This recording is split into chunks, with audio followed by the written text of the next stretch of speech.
Wait, are you like the head of the fairies or something? Oh, hardly. No, I'm your godmother. I have a fairy godmother. Episode 401 begins, we find out later, a year after the end of episode 312.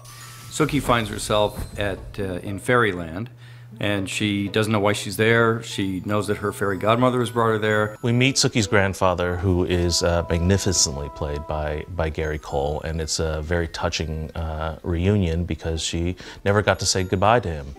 20 years. I can't understand how. I swear, I've only been here a few hours. Sookie gets out of Fairyland and ends up back home, finds out that she's been gone a year. Her grandfather dies on return, and she spends the episode trying to figure out what in the world has happened during the year. I thought you had died. Well, I knew you weren't dead. Eric, not now. I never lost hope. Everyone who claims to love you, they all gave up on you.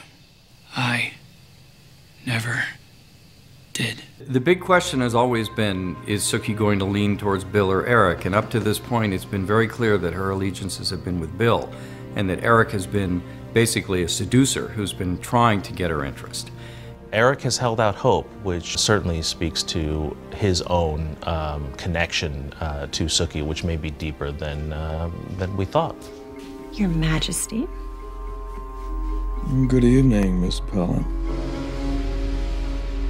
Bill seems to have hardened quite a bit. He's taken on the mantle of king. He's calculating, cold, hasn't lost his warmth completely, but you can tell that he's either playing cooler or he's distanced himself emotionally because of what happened with Sookie and because of what happened with the Queen and Russell Edgington and everything that went on in season 3. Action. Good evening, ladies and gentlemen. My name is Eric Northman. I'm a tax-paying American and small business owner in the great state of Louisiana. I also happen to be a vampire. The world, which was just beginning to warm towards vampires, is now suddenly very frightened of vampires again. And this has created a challenge for the American Vampire League. They are utilizing every publicity tactic they can in order to win back the hearts and minds of the American people. We're always more than happy to serve humans here at Fantasia. And I don't mean for dinner. Lafayette and Jesus have gotten involved with some witches. Is this your, Yeah, this is my partner. Lafayette, this is Katie.